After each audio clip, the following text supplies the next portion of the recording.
The crosshairs settled on the enemy operator's chest, and Chief Petty Officer Yolanda Achebe did not fire. Her finger rested against the trigger with the patience of someone who had learned that bullets, once released, could not be recalled.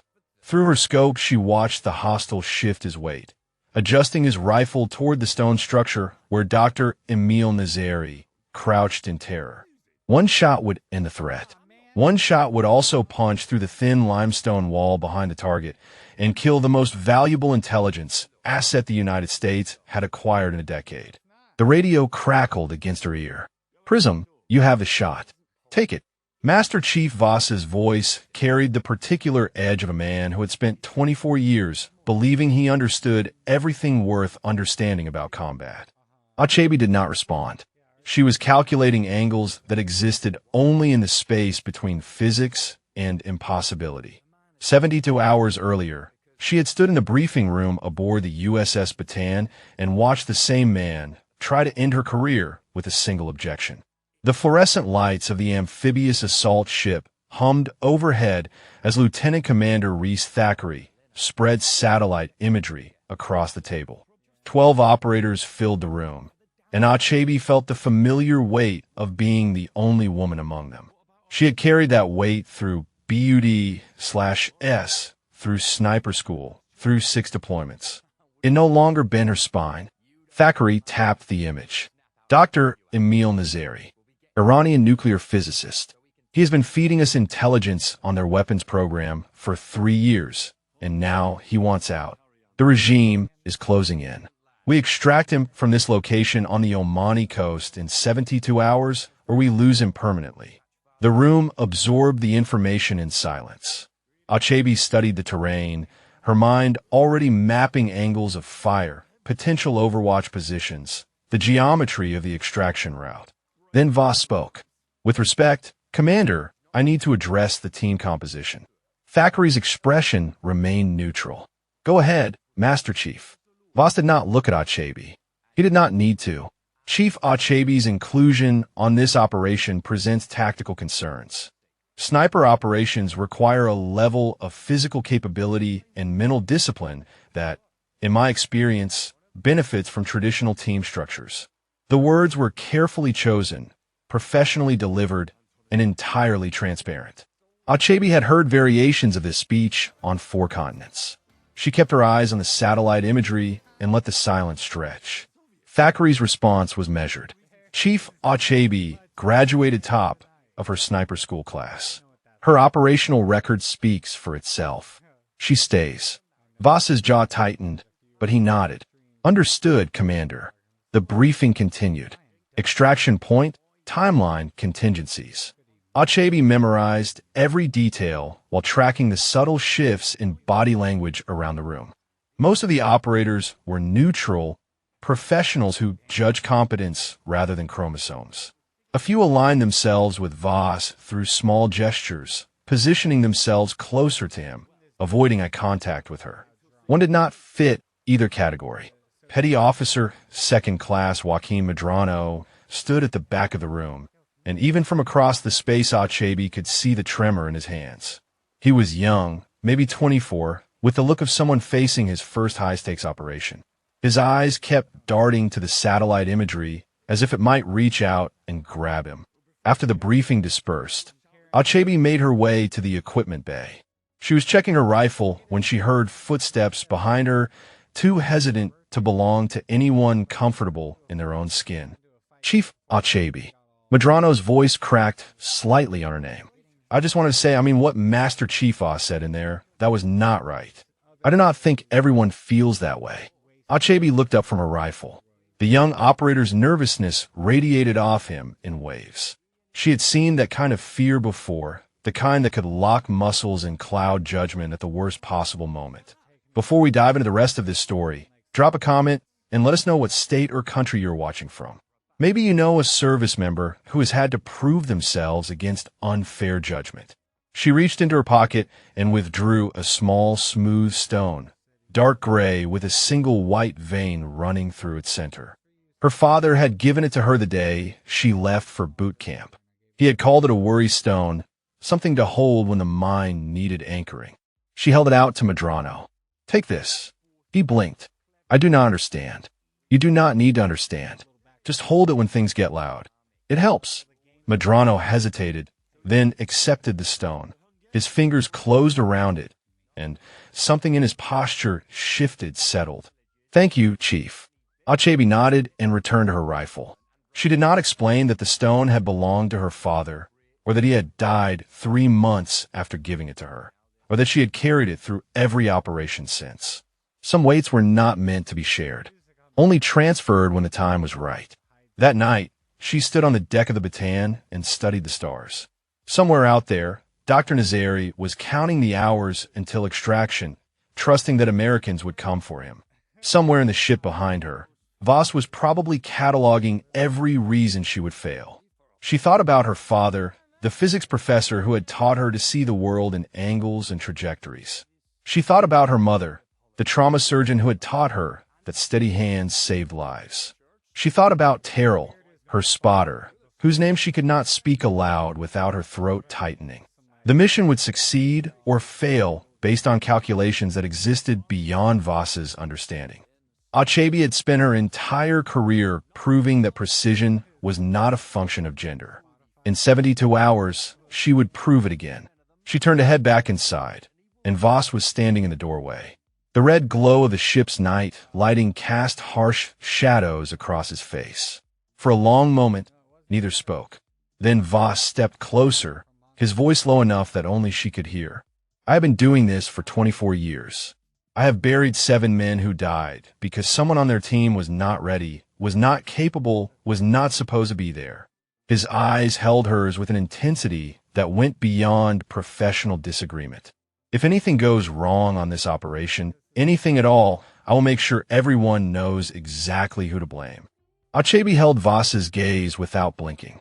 24 years of service had taught him how to intimidate, but her mother had spent 30 years cutting into human bodies while people screamed, and she had taught her daughter that panic was a choice you simply did not make. I will be where I'm supposed to be, doing what I'm trained to do. Achebe's voice carried no heat, no defensiveness, nothing he could use as evidence of emotional instability. If that is not enough for you, Master Chief, take it up with the commander. She stepped past him and walked back into the ship, feeling his stare on her back like a scope's crosshairs. She did not turn around. Predators chased things that ran. The next 48 hours passed in the controlled chaos of mission preparation. Equipment checks, communication protocols, contingency planning. Achebe moved through it all with the precision that had earned her the call sign Prism, a name given by an instructor who watched her calculate a shot through 2 panes of glass at different angles and asked her how she saw the world. In angles, she had told him, everything is just angles. Her father would have appreciated that. Dr. Okonkwo Achebe had spent his life teaching physics at Howard University, filling blackboards with equations that described how light bent, how force transferred, how the universe operated on principles that never lied if you understood them deeply enough. He had fled Nigeria as a young man, carrying nothing but his education and his certainty that knowledge was the only wealth that could not be stolen. When Yolanda was 7, he had taken her to the roof of their apartment building with a garden hose and a sunny afternoon. He showed her how water could split light into colors, how a single beam contained multitudes waiting to be revealed. That is what understanding does, he had told her. It takes what seems like one thing and shows you it is actually many things working together. The world is not what it appears to be, Yolanda. The world is what you can prove it to be. She had carried those words into every impossible situation since. 40 hours before extraction, new intelligence arrived. Achebe was in the operations center when Thackeray pulled up the updated satellite imagery, his expression tightening. We have a problem. The commander traced his finger along the extraction route. Thermal signatures indicate a larger enemy presence than we anticipated. Instead of a foreman security detail on Nazari, we are looking at a 12-man Quds force extraction team. They're not just protecting him anymore. They are hunting him.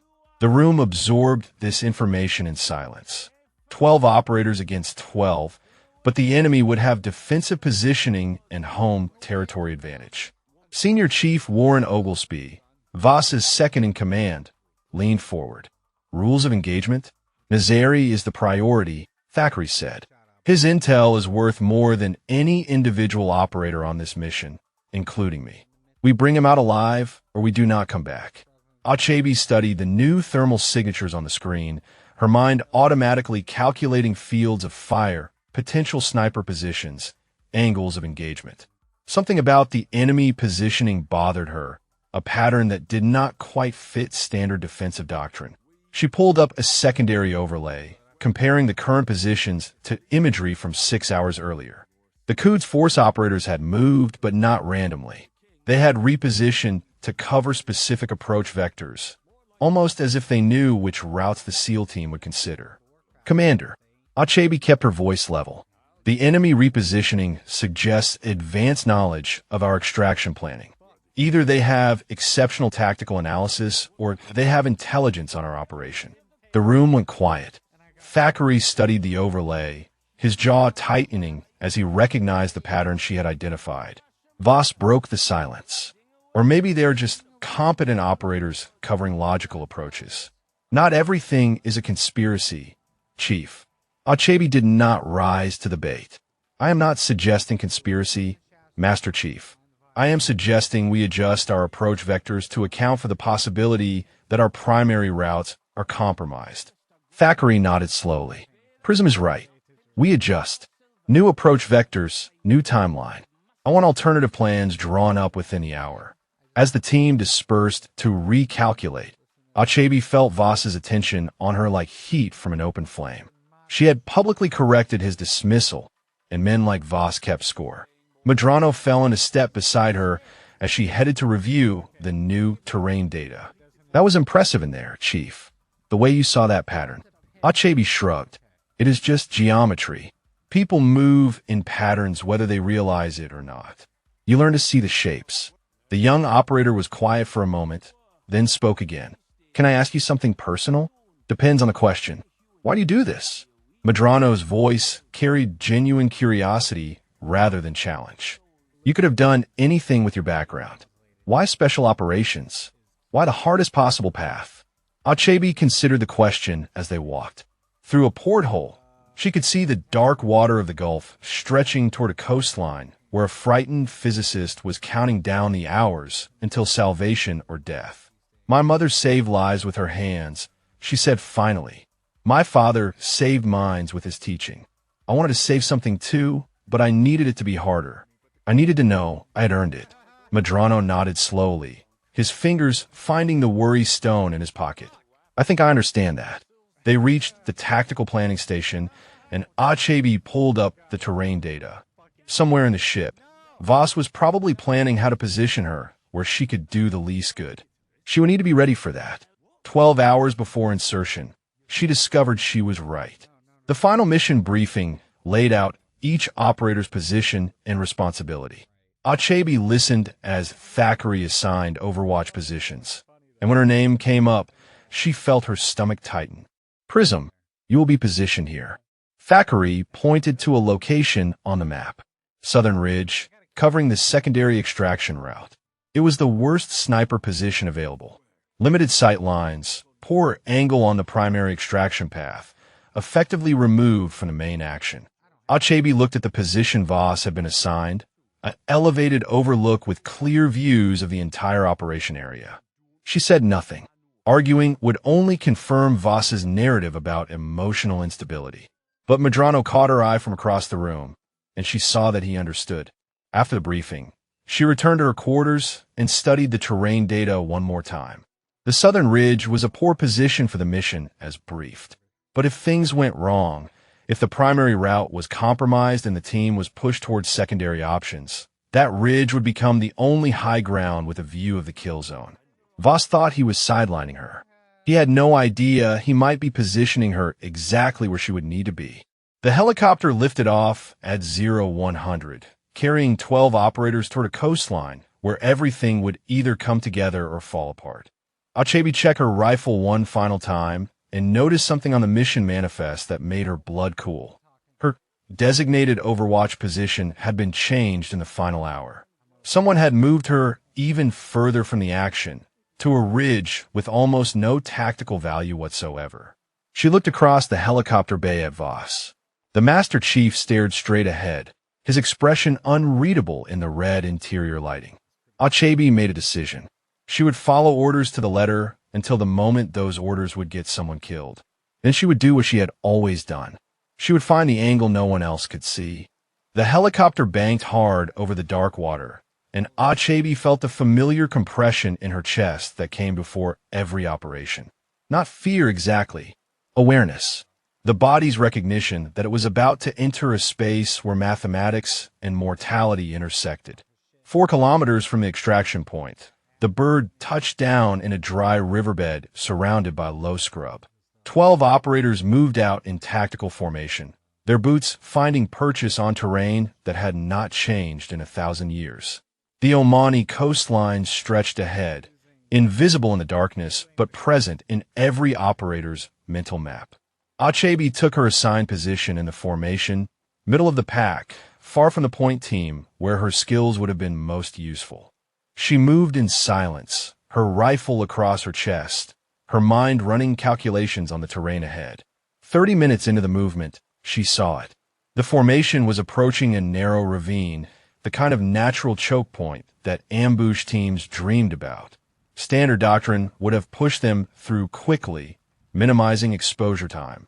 But something in the shadow patterns ahead made Achebe's instincts flare. She studied the ridgeline above the ravine, letting her eyes adjust to the darkness beyond her night vision. There, a shape that did not belong to the rock formation. A slight irregularity in the natural line of the terrain. She keyed her radio, keeping her voice barely above a whisper. Overwatch, this is Prism. I have possible hostile positioning on the north ridge above the ravine. Recommend we hold and reassess. Voss's response came immediately. Prism, negative. Satellite showed that area clear 2 hours ago. Continue movement. Achebe did not argue over the radio. Instead, she broke formation and moved to where Thackeray was positioned near the front of the column. Commander, she said quietly, I need you to look at the north ridge. Second rock formation from the left, approximately 200 meters. Thackeray raised his optics and studied the area for a long moment. His body stiffened almost imperceptibly. All units hold, he said into the radio. Prism has identified possible hostile positioning. Reaper team, confirm visual on North Ridge. 2 minutes of tense silence followed. Then the confirmation came through. Command, Reaper has visual. 2 hostiles in concealed position. They have the ravine covered. If we had continued through, they would have had us in a kill box. Thackeray looked at Achebe. Good eyes, Chief. Voss's voice cut through the radio. Could have been a lucky guess. Those positions were not on any intelligence we received. Achebe said nothing. The enemy's positioning confirmed what she had suspected on the Bataan. Someone had fed the Coods false information about their approach routes. The ambush team had been placed specifically to intercept a SEAL element moving along the exact vector they had been following. The team adjusted course, swinging wide around the compromised ravine. It cost them 20 minutes, but 20 minutes was better than body bags. As they moved, Medrano fell into step beside her. How did you see them? His voice was barely audible. I was looking right at that ridge and saw nothing. You were looking for people, Achebe replied. I was looking for shapes that did not belong. The human eye processes patterns before details. If you train yourself to see pattern breaks, instead of searching for specific objects, threats reveal themselves. Medrano absorbed this in silence. After a moment, she heard him whisper, patterns. Right. They reached the outskirts of the fishing village at 0215. The extraction point lay on the far side, a stretch of rocky beach where a rigid-hulled inflatable boat would arrive at 0330 to ferry them to the waiting vessel offshore. Between their current position and that beach sat a collection of low stone buildings, narrow alleyways, and somewhere in the maze, a terrified physicist with secrets worth killing for. Nazari's safe house was a modest structure near the village center. Intelligence indicated he had been moved there 3 days ago by local assets. hidden among fishing families who had been paid well for their discretion and their silence. Alpha Team will secure the asset, Thackeray said over the radio. Bravo provides perimeter security. Prism, proceed to your designated overwatch position. Achabi acknowledged the order and began moving toward the ridge she had been assigned. It was even worse than she had anticipated. The position offered a view of exactly one narrow alleyway and a small section of the extraction route. She would be effectively blind to 90% of the operation. She settled into position anyway, scanning her limited field of view through her scope. Below, she could see Alpha Team moving toward the safe house. Voss was with them, his bulk recognizable even at distance. The safe house door opened. A figure emerged, small and hunched with fear.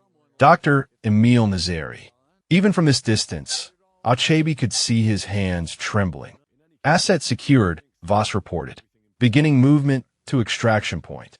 That was when the night erupted. Muzzle flashes sparked from 3 different positions around the village.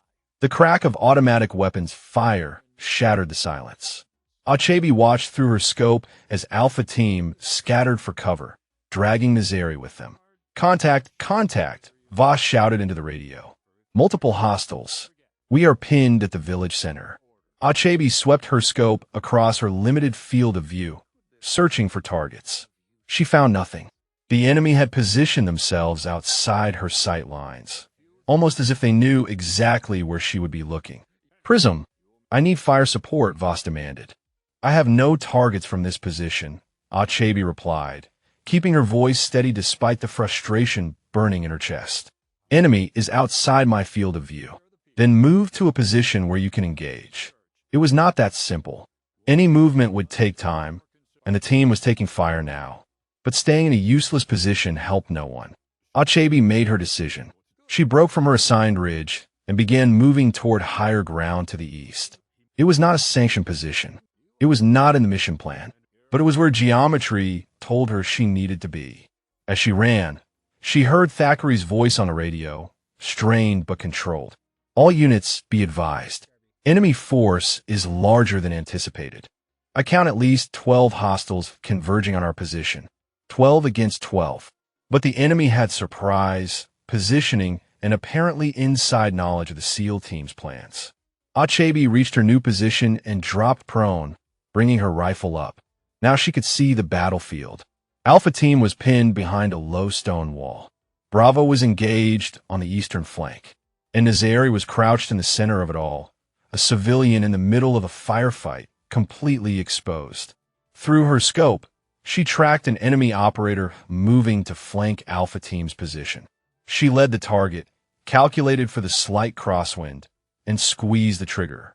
The round found its mark. The hostile dropped. Prism has engaged, she reported. 1 hostile down. For a moment, she thought the tide might turn. Then she saw movement on the far side of the village and understood just how bad things were about to get. Nazari had panicked. The physicist had broken from cover and was running toward what he thought was safety, a small stone structure at the center of an open courtyard. He had just placed himself in the middle of a kill box, surrounded on 3 sides by enemy operators. And from her position, Achabi could see that every single one of her sight lines to those enemies passed directly through the walls that now sheltered the most valuable intelligence asset in the region. The radio exploded with overlapping voices. Asset is exposed. Someone get to Nazari. We cannot advance. Enemy has us suppressed. Achabi forced the chaos into the background and studied the kill box through her scope. The stone structure where Nazari had taken shelter was barely larger than a garden shed, its walls made of the same ancient limestone that comprised half the buildings in this village. Good for stopping weather, useless for stopping bullets. She counted the enemy positions. 7 hostiles had converged on the courtyard, forming a rough semicircle around Nazari's shelter. 3 more were keeping Alpha and Bravo teams pinned with suppressive fire. The remaining 2 were unaccounted for, probably maneuvering to cut off any rescue attempt. Prism, report. Thackeray's voice cut through the noise. I have eyes on the asset. 7 hostiles surrounding his position. I cannot engage without risk of penetration through the structure walls. A pause. Then Voss's voice, tight with frustration. Then find another angle. That is what snipers do. Achebe bit back her response. Every angle she could see presented the same problem. The physics were simple and unforgiving. Her rifle fired 7.62 NATO rounds. Those rounds would punch through limestone like paper. Any shot that missed or over-penetrated would turn Nazeri into collateral damage. She swept her scope across the courtyard again, searching for something she might have missed. The enemy operators were well-trained, keeping the stone structure between themselves and any obvious sniper positions. They knew what they were doing. One of the hostiles moved toward Nazeri's shelter, weapon raised. Through her scope, Achebe could see the physicist pressing himself against the far wall, as if he could push himself through the stone and escape. Command, hostile is approaching the asset. Achebe kept her voice level despite the adrenaline flooding her system. I have the shot, but penetration risk is too high.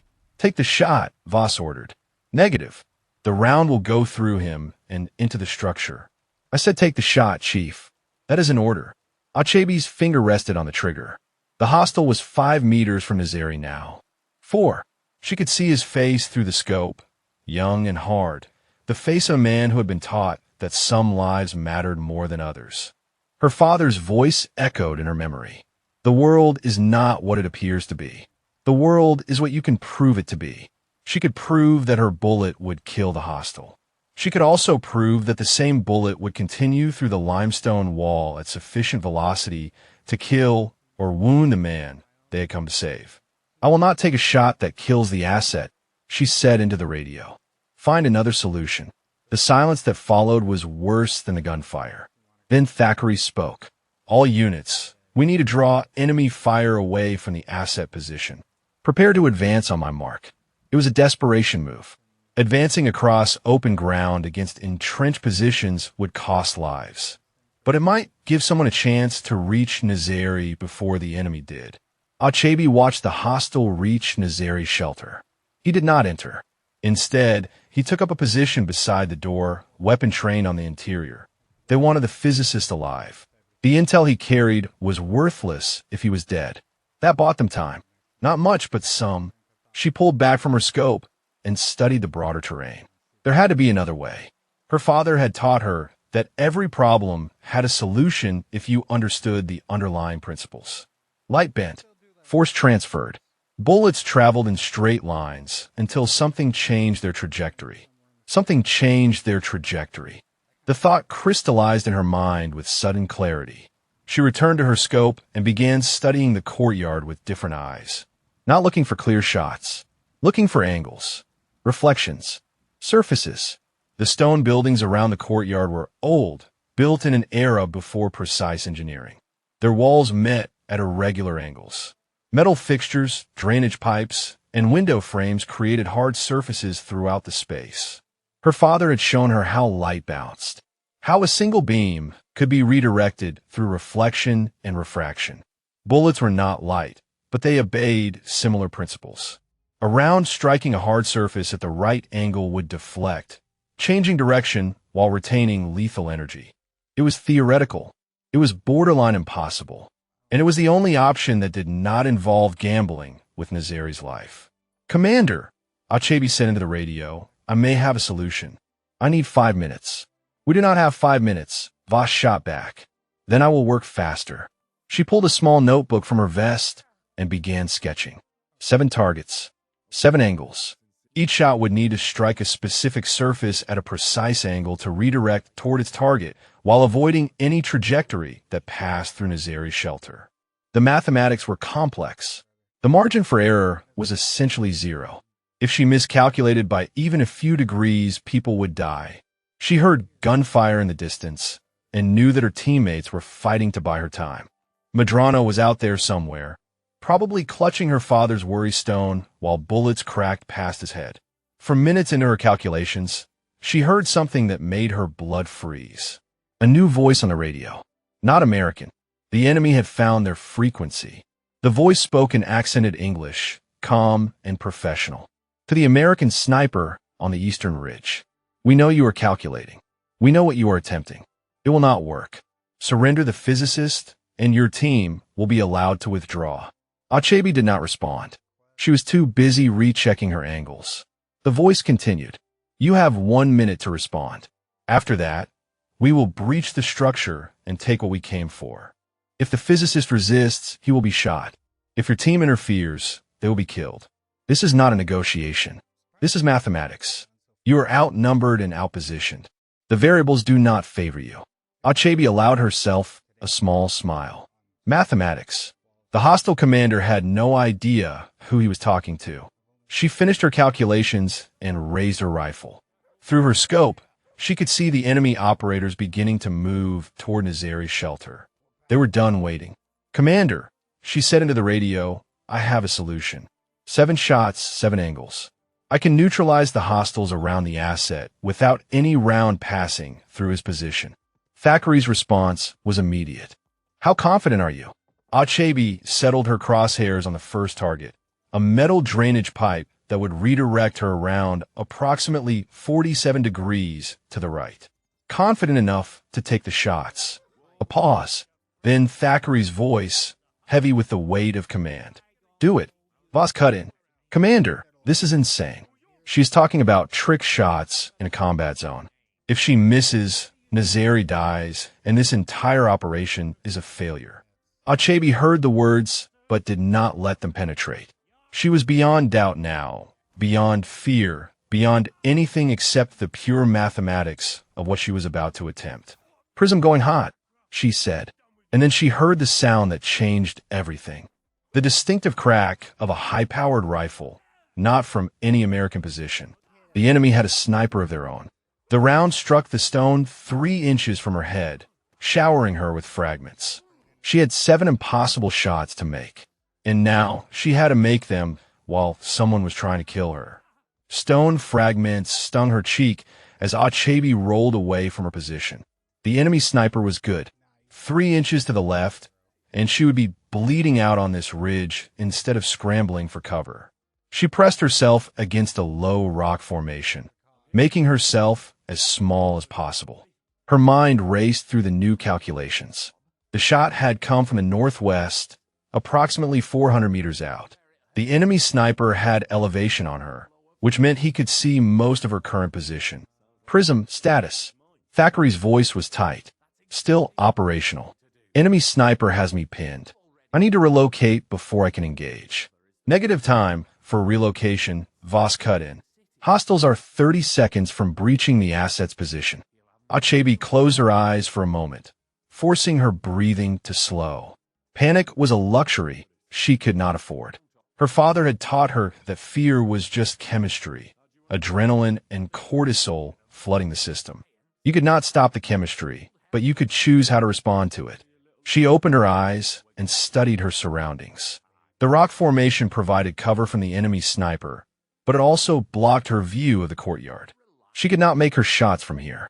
There was a secondary position 12 meters to her right, a shallow depression in the terrain that would give her a sight line to the courtyard while providing partial concealment from the enemy sniper. Partial, not complete. She would be exposed for approximately 2 seconds during the move, and again each time she rose to take a shot. 2 seconds. The enemy sniper had nearly killed her when she was stationary. Moving would make her harder to hit, but taking aimed shots would require her to be still. The mathematics were brutal. 7 shots. Each shot required her to be motionless and exposed. The enemy sniper would have 7 opportunities to put a round through her skull. Prism, we are out of time. Thackeray's voice carried the weight of imminent failure. Achebe made her decision.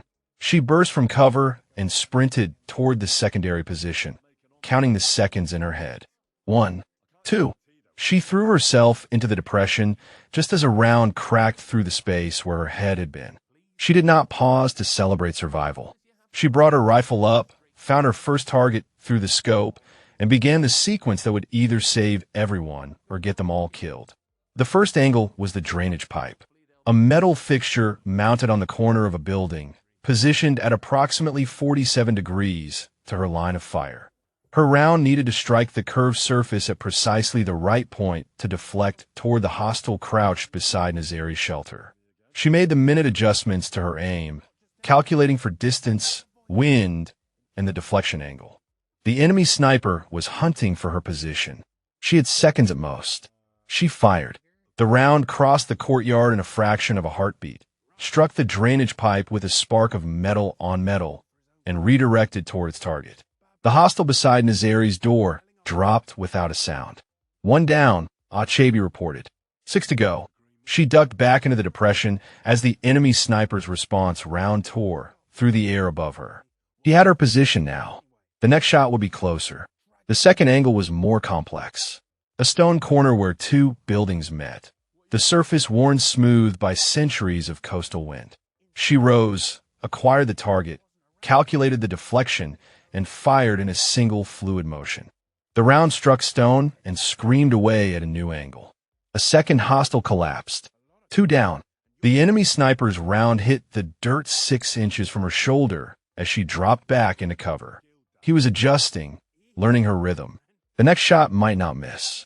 Achebe's hands were steady, but her mind was beginning to fragment under the pressure. Each calculation required absolute focus, and the knowledge that death was hunting her made focus nearly impossible. She thought of Terrell, her spotter, her partner, the man who had died because she hesitated. They had been in Yemen 18 months ago. A similar situation, a similar impossible choice. Terrell had been beside her, calling wind and range, trusting her to make the shot. But the target had been standing next to a child, a boy no older than 10, and Achebe had frozen. 1 second of hesitation. That was all it took.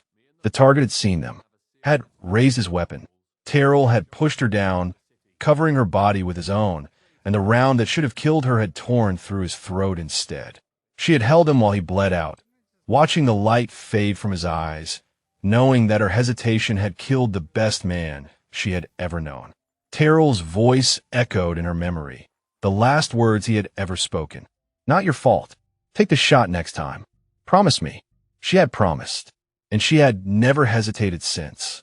Achebe rose from cover, found her third target, and fired without pause. The round deflected off a window frame and found its mark. 3 down. The enemy sniper's response was immediate, but she was already moving, rolling to a new position within the depression. The round struck where she had been, not where she was. For more shots, for more angles, and somewhere out there, a sniper who was getting closer with every exchange. She could hear the firefight continuing below. Her teammates were still engaged, still fighting, still buying her the time she needed. Madrano was down there, the young operator with her father's worry stone in his pocket, trusting that she would find a way to save them all. Achebe rose again. 4th target, a ricochet off exposed bedrock, angle approximately 31 degrees. She fired, ducked, heard the hostile's body hit the ground. 4 down. 3 to go. The enemy sniper's next round passed so close to her head that she felt the shockwave against her ear. He had her dialed in now. The next shot would not miss. She had 3 more angles to calculate, 3 more shots to make, and a sniper who would kill her the moment she rose to take them. The mathematics said she was going to die, but mathematics had never accounted for what Terrell had taught her in those final moments. Sometimes the numbers did not matter. Sometimes all that mattered was keeping your promise. Achebe checked her rifle, steadied her breathing, and prepared to rise one more time.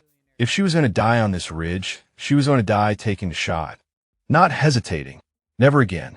3 hostiles remained around Nazari's position. 3 angles left to calculate, and an enemy sniper who had turned her every movement into a coin flip between life and death. Achebe pressed her back against the dirt and stared up at the stars. The same stars her father had shown her on the roof of their apartment building, teaching her about light and angles and the elegant mathematics that govern the universe. He had made it all seem so simple then. Point a hose at the sun and watch the rainbow appear. The world was just physics waiting to be understood. He had not mentioned the part where physics could get you killed. The radio crackled. "Prism, what is your status?" Thackeray's voice was strained. We're taking casualties down here. The words hit her like a physical blow. Casualties. Her teammates were bleeding while she calculated angles. 3 targets remaining, she reported. Enemy sniper has my position bracketed. I need a solution for the counter sniper before I can continue. Negative assets available, Thackeray replied.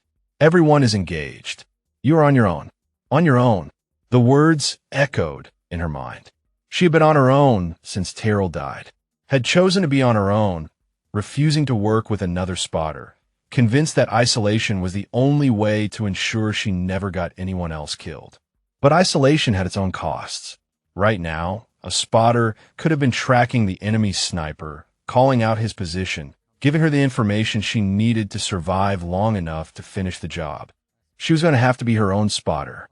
Achebe closed her eyes and reconstructed the enemy sniper's shots in her memory.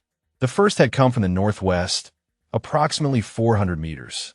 Each subsequent shot had shown minor adjustments, the sniper walking his rounds toward her position as he refined his aim. But there had been a pattern in those adjustments, a rhythm. The enemy sniper was good, but he was also predictable. He fired, waited for her to move, then adjusted based on her new position. He was reactive, not proactive. That meant he would wait for her to rise before taking his next shot. He would not fire blind. It was a small advantage, but small advantages were all she had. She opened her eyes and studied the terrain around her. The depression she occupied ran roughly east to west, with a slight rise at the eastern end. If she moved to that rise, she would have a different angle on the courtyard. The enemy sniper would need to readjust his aim. More importantly, the rise would put a large boulder between her and his likely position. Not complete cover, but enough to force him to reposition if he wanted a clear shot. She moved. The enemy sniper's round cracked overhead as she slid into the new position, but it was a rushed shot, poorly aimed. He had not expected her to move so quickly. Achebe brought her rifle up and found her 5th target. A hostile crouched behind a wooden cart, using it as cover from the SEAL positions below. Her angle required a deflection off exposed stone flooring, a skip shot that would pass under the cart and strike him from an unexpected direction. She calculated. She breathed. She fired. The round skipped off the stone and caught the hostile in the lower leg. He screamed and collapsed, no longer a threat. 5 down. 2 to go. The enemy sniper's response came faster this time, the round striking the boulder inches from her head. Stone chips sprayed across her face, but she was already moving again, sliding back down the depression toward her original position. She heard Voss on the radio, his voice carrying a tone she had never heard from him before, something that sounded almost like concern. Prism, hostile reinforcements approaching from the north. You have maybe 2 minutes before they reach the courtyard. 2 minutes. 2 shots. 1 enemy sniper who was getting better with every exchange. The 6th target was the most complex angle yet. The hostile had positioned himself in a narrow alley, using the walls on either side as cover. There was no direct line of fire, and the only deflection surface available was a small metal bracket holding a shutter in place. Achebe studied the angle through her scope. The bracket was perhaps 4 inches wide. Her round would need to strike it at precisely the right point to deflect into the alley at the correct angle. Miss by a centimeter, and the shot would ricochet harmlessly into a wall. Miss by more, and it might penetrate Nazari's shelter. The margin for error was essentially 0. She thought about her father again, about the day he had explained the principle of total internal reflection. Light traveling through glass would bounce back entirely if it struck the surface at the right angle.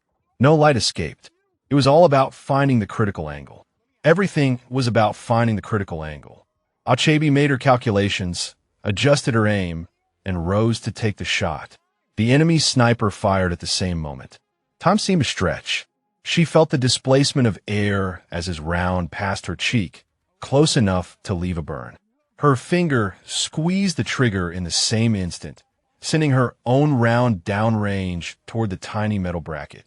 She dropped back into cover, heart pounding, unable to see if the shot had landed. The radio told her what she needed to know. 6th hostile is down.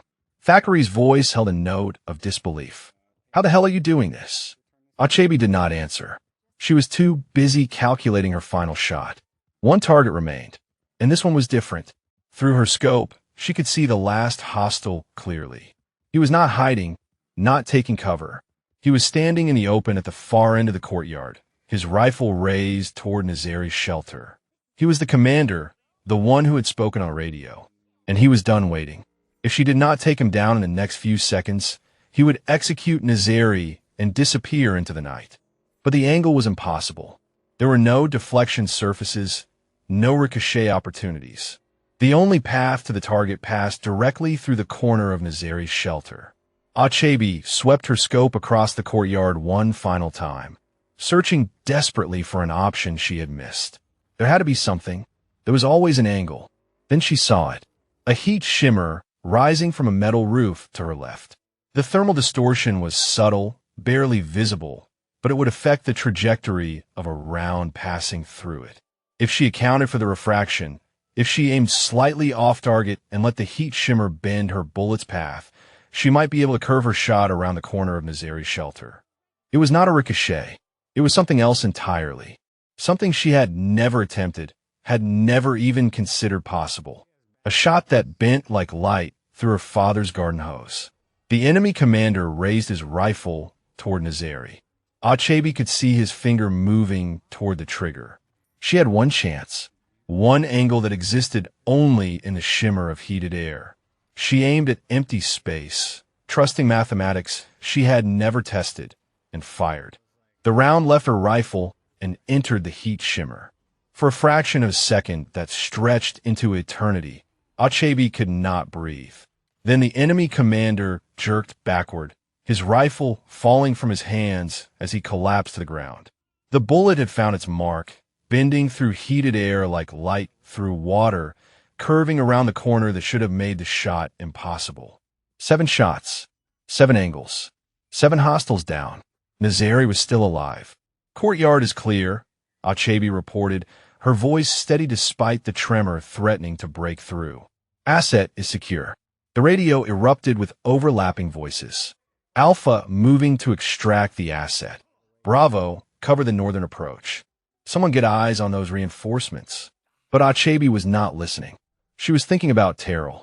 He would have laughed at that last shot, would have called it the most ridiculous thing he had ever seen, would have demanded to know how she calculated refraction through thermal distortion in the middle of a firefight. She would have told him the truth. She had not calculated it. She had felt it. All those years of studying angles, of learning how light and force and energy move through the world, had built something in her mind that went beyond mathematics. Instinct, understanding, the kind of knowledge that lived in the bones. Her father had called it physical intuition, the ability to feel the solution before you could prove it. Terrell had called it magic. She missed him so much in that moment that her chest ached with it. Prism, we have a problem. Thackeray's voice cut through her grief. Enemy sniper is still active. He is repositioning toward the extraction route. If he gets set up before we move the asset, we will be walking into another kill zone. Achebe forced herself back into the present. The mission was not over. 7 impossible shots meant nothing if Nazari died on the way to extraction. She scanned the terrain to the northwest, searching for movement.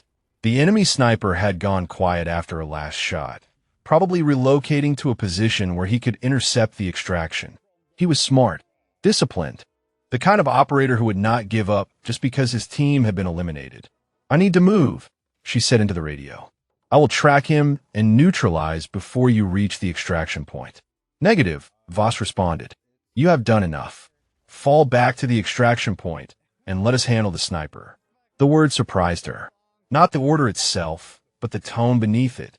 Something had shifted in Voss's voice. The contempt was gone, replaced by something that sounded almost like respect. Master Chief, with respect, I am the only one with the skill set to handle a counter-sniper engagement. Let me do my job. A pause. Then Thackeray's voice. Prism, proceed. Neutralize the enemy sniper. We will hold the asset until you give the all-clear. Achebe was already moving before the commander finished speaking. She slipped out of the depression and began working her way north, using terrain features for concealment. The enemy sniper would be expecting her to fall back to the extraction point. He would not expect her to hunt him. As she moved, her mind drifted back to the early days with Terrell. They had been partnered fresh out of sniper school, two young operators who had no idea what they were getting into. He had been from Louisiana, a Cajun kid with an accent thick enough to cut and a gift for reading wind that bordered on supernatural. She had been skeptical at first. A spotter was supposed to be invisible, forgettable, someone who existed only to make the shooter better. Terrell had been anything but forgettable. He talked constantly, told jokes at inappropriate moments, and had a habit of humming Zydeco music while they waited for targets. But he had also been the best spotter she had ever seen. His wind calls were perfect. His range estimations were uncanny. And he had an ability to keep her calm under pressure that she had never found with anyone else. They had worked together for 3 years. 47 missions. Not a single failure. Until Yemen.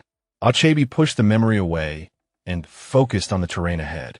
The enemy sniper would be looking for an elevated position with a view of the extraction route. There were only 2 options that made tactical sense: a rocky outcropping to the northeast or a partially collapsed structure near the village edge. She studied both positions through her scope, searching for any sign of the enemy. The outcropping was empty. The structure showed no obvious movement, but something about the structure bothered her. A shadow that did not quite match the surrounding darkness. A shape that seemed too regular to be natural. She adjusted her scope and studied the shadow more carefully. There, a rifle barrel, barely visible through a gap in the collapsed wall. The enemy sniper had chosen his position well, but not well enough. Achebi began working her way closer, using every scrap of cover the terrain provided. The enemy sniper was focused on the extraction route, waiting for the SEAL team to move the asset into his kill zone. He was not watching his flanks. Terrell would have called it target fixation, the sniper equivalent of tunnel vision, deadly for the operator who suffered from it. She reached a position 60 meters from the structure and settled into a prone firing stance. Through her scope, she could see the enemy sniper clearly now. He was young, perhaps 30, with the lean build and calm demeanor of a professional. His rifle was a Dragunov variant, well-maintained and clearly well-used. Under different circumstances, she might have respected him. He had nearly killed her 3 times tonight. That took skill, but respect did not change what needed to happen. Achebi centered her crosshairs on the enemy sniper's head. No deflection required this time. No angles to calculate. Just a straight shot at a stationary target. She thought of Terrell one last time, of his laugh, his terrible jokes, the way he had pushed her down and taken the bullet meant for her. "This one is for you," she whispered, and then she fired. The enemy sniper dropped without a sound. The threat was eliminated. "Prism to command," Achebi said into the radio. "Counter sniper neutralized. Extraction route is clear. Move the asset. Copy that, Prism." Thackeray's voice carried something she had never heard directed at her before. Admiration. Outstanding work.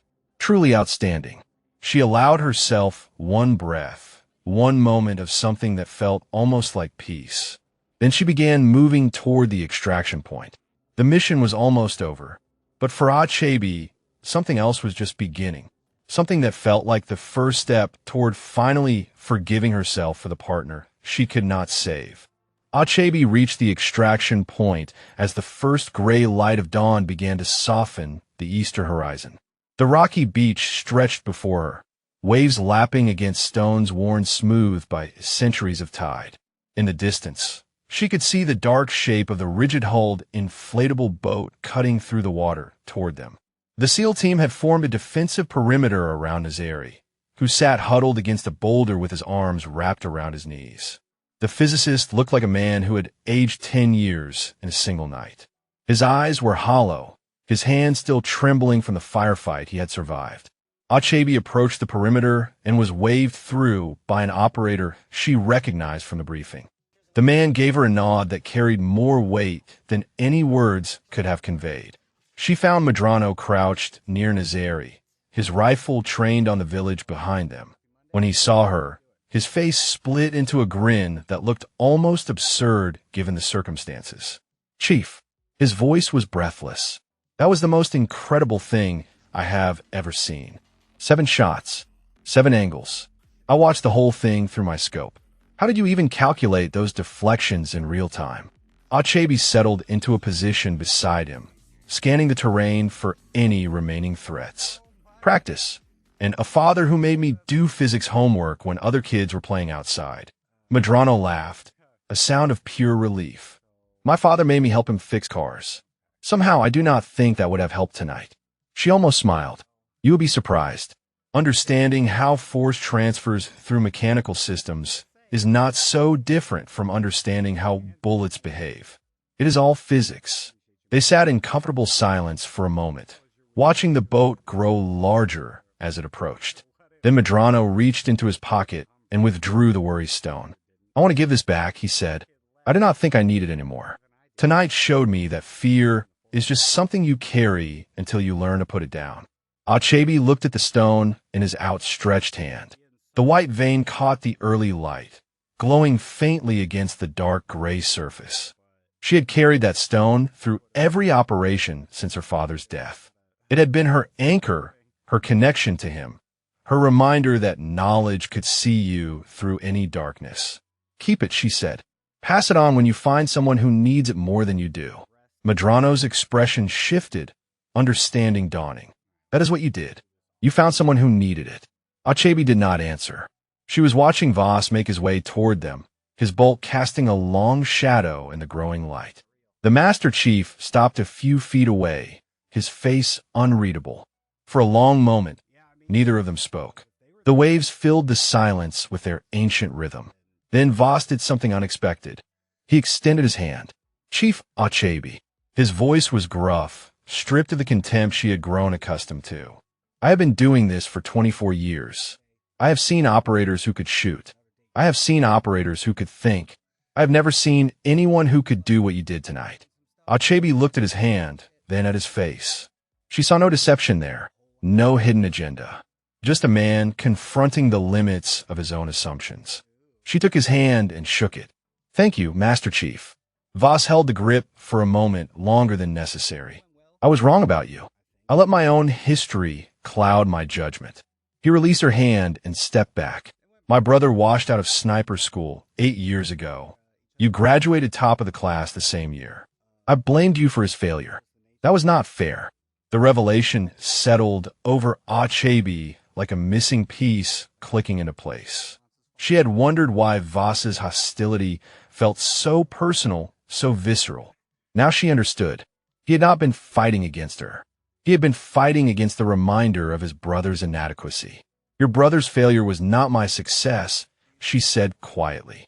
They were separate events. Voss nodded slowly. I know that now. I think I always knew it.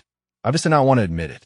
The boat reached the shore, its hull scraping against the rocks as operators moved to help Nazari aboard. The physicist stumbled as he walked, exhaustion and terror making his legs unreliable. Medrano steadied him with a hand under his arm. Achebe watched them go, then turned back to Voss. What happens now? Now we get the asset to safety and debrief. Voss's expression hardened slightly, but not with hostility. Professionally. And then I write my after-action report.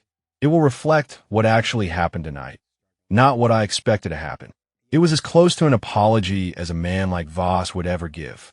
Achebe recognized it for what it was and accepted it. They boarded the boat together, taking positions on opposite sides of the vessel. As the engine roared to life and the shore began to recede, Achebe allowed herself to feel the full weight of what she had accomplished. 7 shots that should have been impossible. An enemy sniper neutralized.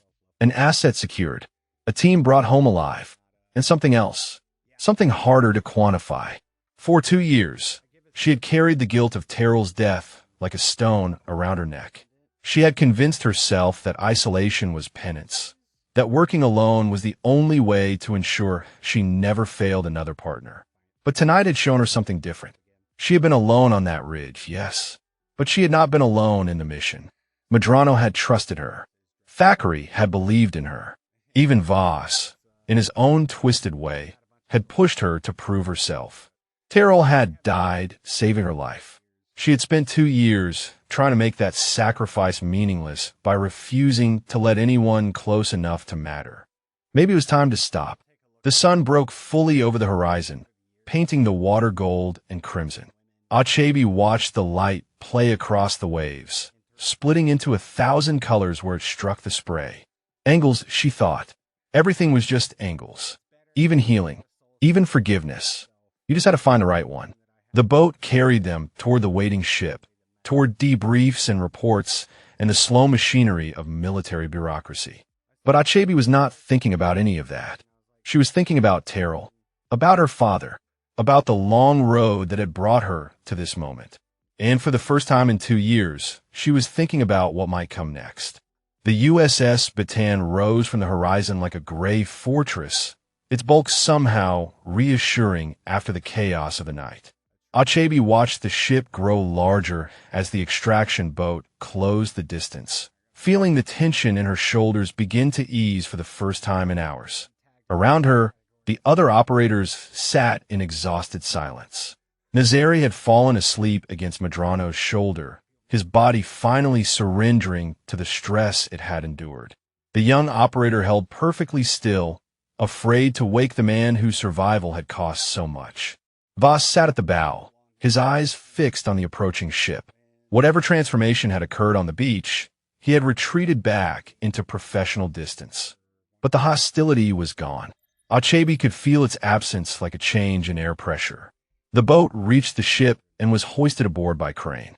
Medical personnel were waiting on deck, rushing forward to take charge of Nazari the moment the vessel touched down.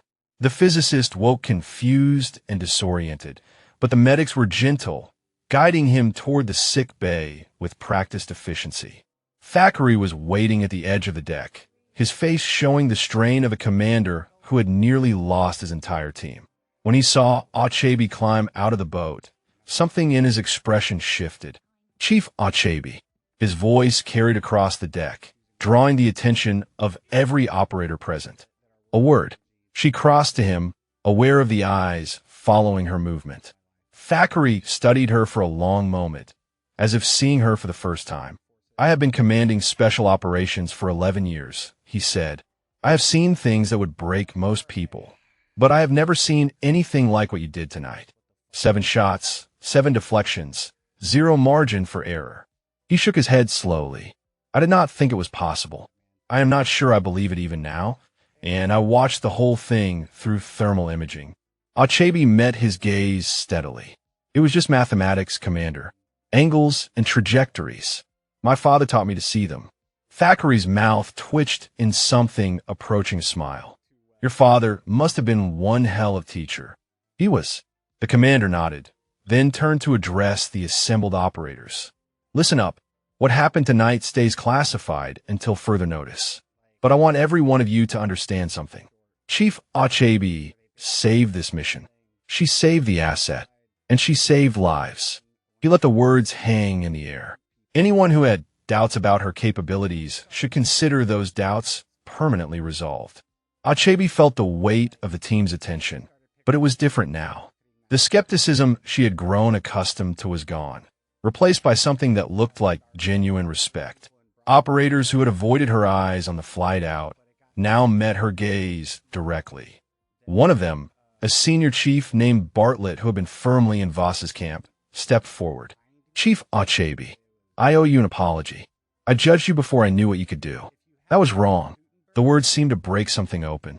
Other operators came forward, offering handshakes, nods of acknowledgement, brief words of praise. It was not effusive. These were not effusive men, but it was genuine. Medrano hung back until the others had dispersed, then approached with a shy smile. "I told you not everyone felt the way Voss did." Achebe allowed herself a small smile in return. "You did. I should have listened." The debrief took 3 hours. Thackeray walked them through every moment of the mission, from insertion to extraction, documenting decisions and outcomes with meticulous precision. When they reached the portion covering Achebe's 7 shots, he had her explain each angle in detail. She drew diagrams on the whiteboard, illustrating the geometry of each deflection. The drainage pipe at 47 degrees. The stone corner worn smooth by coastal wind. The window frame. The exposed bedrock. The skip shot off stone flooring. The metal bracket holding the shutter. And finally, the heat shimmer refraction that had bent her bullet around an impossible corner. The room was silent when she finished. Even Voss, who had seen it happen in real time, seemed stunned by the technical complexity of what she had accomplished. Thackeray closed his notebook and leaned back in his chair. I am recommending you for the Silver Star, Chief. What you did tonight went above and beyond any reasonable expectation of performance. Achebe shook her head. I was just doing my job, Commander. No. Thackeray's voice was firm. You were doing the impossible. There's a difference. The meeting adjourned, and operators filed out in small groups, heading for racks and showers and the mundane rituals that followed every operation. Achebe lingered, studying the diagram she had drawn on the whiteboard.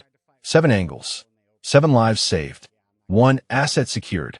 And somewhere in the middle of all that mathematics, something had changed inside her. She erased the whiteboard slowly, watching the lines and numbers disappear under her hand. Her father had taught her that physics was about understanding how the universe worked. But tonight had taught her something else. Understanding was not enough. You had to be willing to act on that understanding, even when the odds said it was impossible. Terrell had known that. He had acted on it when he pushed her down and took the bullet meant for her. He had not calculated the odds. He had not hesitated. He had simply done what needed to be done. For 2 years, she had told herself that his sacrifice was her burden, that she owed it to him to carry the guilt forever. But standing here, in the aftermath of her own impossible moment, she realized the truth. Terrell had not died, so she could spend her life punishing herself. He had died so she could live, so she could keep doing the work they had both believed in. The guilt would never disappear entirely. She knew that, but maybe it was time to stop letting it define her. Achebe set down the eraser and turned away from the whiteboard. The corridor outside was empty, the ship settling into the quiet rhythms of a mission completed. She walked toward her quarters, feeling lighter than she had in years. Tomorrow would bring new challenges, new missions, new angles to calculate. But tonight, for the first time since Yemen, she felt ready to face them. 3 days passed before Achebe saw Voss again. She had spent the time in the strange limbo that followed every high-intensity operation. Sleep that came in fragments, meals that tasted like nothing. The slow process of letting her body understand that the danger had passed. On the morning of the 4th day, she found him on the observation deck, leaning against the railing and watching the endless blue of the Gulf stretch toward the horizon. He did not turn when she approached, but she saw his shoulders shift slightly, acknowledging her presence. She took a position beside him, leaving a respectful distance between them. The wind carried the salt smell of the sea and the distant mechanical hum of the ship's engines. For a long moment, neither spoke. Then Voss broke the silence. I called my brother last night. First time in 3 years. Achebe said nothing, letting him continue at his own pace. He is selling insurance in Tampa now. Has a wife, 2 kids. He told me he stopped being angry about sniper school a long time ago. Said it was the best thing that ever happened to him because it forced him to find a different path. Voss shook his head slowly. I've been carrying his failure around like it was my own. He let it go years ago. Achebe watched the waves below, thinking about the burdens people chose to carry. We hold on to things longer than we should sometimes. It becomes part of who we are. Letting go feels like losing something, even when that something is hurting us. Voss turned to look at her directly. How long did you carry it? Whatever happened to your spotter? 18 months. Achebe paused. Until 3 nights ago. The Master Chief nodded slowly, understanding passing between them without the need for further explanation. They were not friends. They might never be friends. But they had reached something that mattered more in the world of special operations. Mutual respect. I read the preliminary intelligence assessment on Nazari's information, Voss said, changing the subject. His voice dropped lower, even though they were alone on the deck. The data he brought out is going to change everything. Nuclear program details that we did not even know existed. Your 7 shots might have prevented a war. Achebe absorbed this information quietly. She had known Azeri was valuable, but the scope of what he carried had not been fully explained during mission planning. Compartmentalized information. Standard procedure. I was just doing the job, she said. Voss made a sound that might have been a laugh. You keep saying that, but we both know there is no training for what you did. No manual. You saw angles that should not exist and made shots that should not be possible. He turned back to the water. I have been in special operations for 24 years. I thought I understood the limits of what one operator could accomplish. You moved those limits. The words settled over her like something she had not known she needed. Validation from the one person who had been most determined to see her fail. What will you put in your after-action report? She asked. The truth. Voss's voice was steady. That Chief Petty Officer Yolanda Achebe demonstrated extraordinary skill, judgment, and courage under fire. That her actions directly resulted in mission success and the preservation of American lives. That I was wrong to question her assignment to this team. He paused, and when he continued, his voice carried a weight that went beyond professional assessment. And that I am recommending she be considered for team leader qualification on future operations. Achebe turned to stare at him. Team leader. That was not just an acknowledgement. That was a career-defining endorsement. I do not need special treatment, she said carefully. This is not special treatment. Voss met her gaze without flinching. This is me recognizing capability when I see it. You let out there, Chief. When things fell apart and conventional tactics failed, you took charge and found a solution. That is what leaders do. The observation deck fell silent again, but it was a different kind of silence now. Not tension, not awkwardness, something closer to understanding. A door opened behind them, and Medrano stepped out onto the deck. He hesitated when he saw them standing together, clearly uncertain whether he was interrupting something. Petty Officer. Voss straightened up, his command presence reasserting itself. You need something? Commander Thackeray asked me to find Chief Achebe, sir. There's a communication from Langley. They want to speak with her directly about the operation. Achebe exchanged a glance with Voss. CIA involvement meant Nazari's intelligence was even more significant than the preliminary assessment suggested. Go, Voss said. Do not keep the spooks waiting. She nodded and moved toward the door, but Medrano's voice stopped her. Chief. He reached into his pocket and pulled out the worry stone. I know you said to pass it on when I found someone who needed it more, but I think I want to hold on to it a little longer. If that is okay. Achebe felt something warm spread through her chest. The stone had been her father's, then hers, then a gift to a nervous young operator who had needed an anchor. Now, it was becoming something else. A connection, a bond between people who had survived something together. Keep it as long as you need it, she said. That is what it is for. Medrano smiled and tucked the stone back into his pocket. The gesture was small, but it meant something. It meant that what had happened on that ridge had created bonds that would outlast the mission. Achebe followed him through the door and into the ship's interior, leaving Voss alone on the observation deck. As she walked toward the communications center, she thought about everything that had changed in the past 72 hours. She had come aboard this ship as an outsider, tolerated but not accepted. She had faced hostility from the one man whose respect she needed most. She had taken 7 shots that should have been impossible and saved an asset whose value was only now becoming clear. And somewhere in the middle of all that, she had started to let go of the guilt that had defined her for 18 months. The communication from Langley would probably mean more questions, more debriefs, more scrutiny of every decision she had made. But Achebe did not mind. For the first time in a long time, she had nothing to hide. No guilt to carry. No burden to bear alone. She was ready for whatever came next.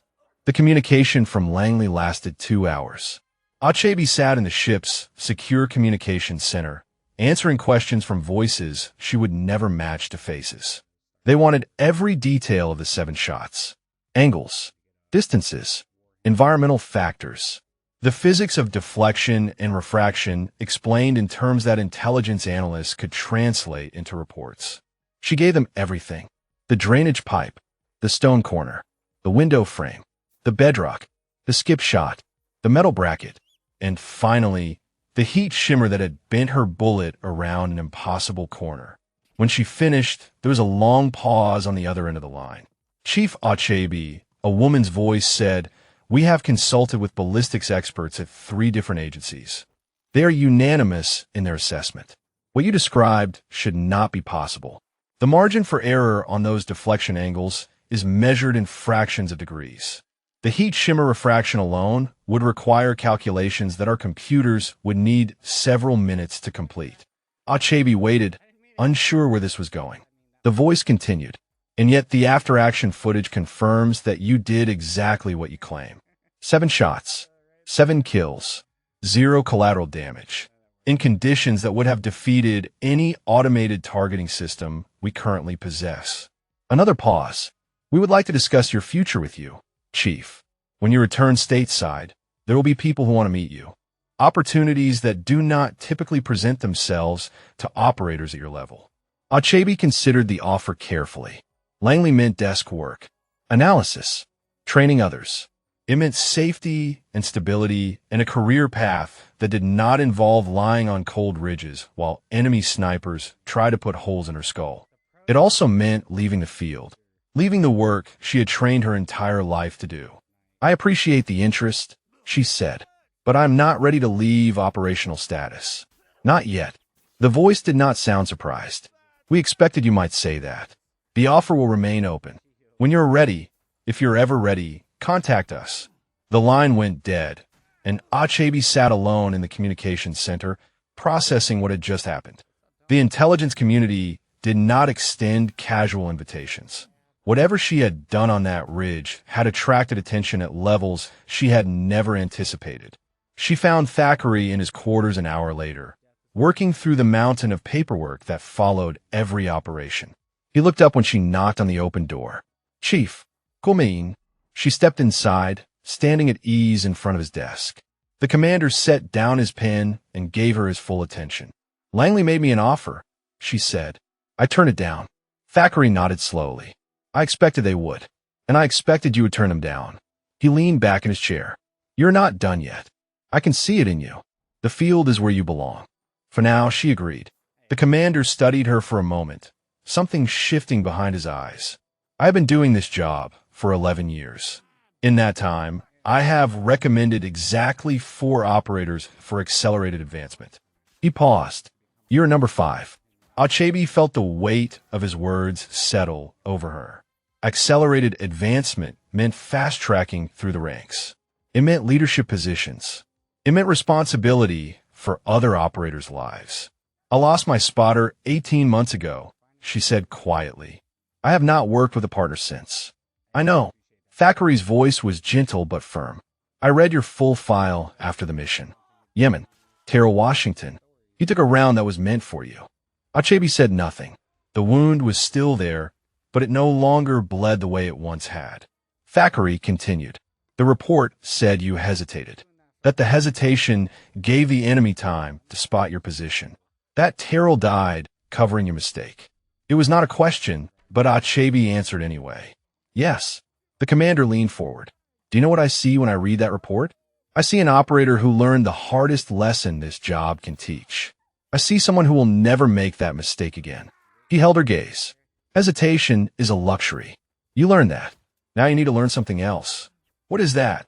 "That carrying guilt alone is just another form of hesitation." Thackeray's voice softened. "You have been punishing yourself for 18 months, refusing to work with a spotter, keeping everyone at distance. You think that protects people. It does not. It just means that when things go wrong, you have no one to help you carry the weight." Achebe felt something crack inside her chest. Not breaking, opening. "Terrell did not die, so you could spend your life alone," the commander continued. "He died so you could keep doing this work. Honor that. Find a new partner. Let someone in." The words hung in the air between them, heavy with truth she had been avoiding for 18 months. "I do not know if I can," she said finally. Thackeray smiled, the expression carrying warmth she had not expected. "You just trusted your entire team to cover you while you made 7 impossible shots. You trusted Medrano to hold the line. You even trusted Voss to report accurately on what happened. He shook his head. You already let people in, Chief. You just have not admitted it to yourself yet. Achebe stood in silence, processing his words. He was right. Somewhere on that ridge, in the chaos and the calculations and the desperate mathematics of survival, she had started trusting again. Not consciously, not deliberately, but the wall she had built after Yemen had begun to crumble. Think about what I said, Thackeray told her. We will be stateside in 3 days. When we get there, there will be decisions to make. About your future, about what kind of operator you want to be. He picked up his pen, signaling that the conversation was ending. Whatever you decide, know that you have earned the right to choose. Achebe nodded and turned to leave. At the door, she paused. Commander, thank you for seeing something in me that I could not see in myself. Thackeray did not look up from his paperwork. I did not see anything that was not already there, Chief. I just gave you the space to show it. She stepped into the corridor and let the door close behind her. The ship hummed around her, carrying her toward home and whatever waited there. 3 days. 3 days to decide what came next. For the first time in 18 months, the future felt like possibility instead of burden. The USS Bataan pulled into Norfolk Naval Station on a Tuesday morning, gray skies hanging low over gray water. Achebe stood on deck and watched the shoreline grow closer, feeling the strange mix of relief and uncertainty that always accompanied the end of a deployment. 3 days at sea had given her time to think. About Terrell, about her father, about the wall she had built and the cracks that had begun to appear in them. She had not reached any grand conclusions. Life rarely offered those. But she had made one decision that felt like a beginning. The ship docked with the precise choreography of 1,000 previous arrivals. Operators gathered their gear and prepared to disembark, trading the confined world of the vessel for the sprawling complexity of life on land. Achebe was shouldering her pack when Medrano appeared beside her. Chief. He looked nervous, his hand drifting toward his pocket where she knew the worry stone waited. I wanted to ask you something before we go our separate ways. She waited, giving him space to find his words. Medrano took a breath. I know you work alone. I know there are reasons for that. But I've been thinking about what happened out there, and I want to learn. Not just shooting, the way you see things, the angles. He met her eyes with surprising steadiness. If you ever decide to take on a spotter again, I would like to be considered. The request hit her harder than she expected. 18 months of solitude. 18 months of convincing herself that partnership was a risk she could not afford to take. And here was this young operator offering to step into the space that Terrell had left behind. She thought about what Thackeray had said, about hesitation, about letting people in. I will think about it, she said. Medrano nodded, accepting the answer without pushing for more. He started to turn away, then stopped. For what it is worth, Chief, I think Terrell would have wanted you to keep going. Not alone, with someone watching your back. The words landed like a blow to the chest. Not painful, clarifying. You did not know Terrell, she said quietly. No, Medrano's voice was gentle. But I know you, and I know that whatever he was, he must have been someone worth honoring. The best way to honor someone like that is not to carry their memory like a wound. It is to carry it like a torch. He walked away before she could respond, leaving her alone with the weight of his words. The ceremony happened 3 weeks later. Achebe stood in a conference room at Naval Special Warfare Command, surrounded by operators she had served with and commanders she had never met.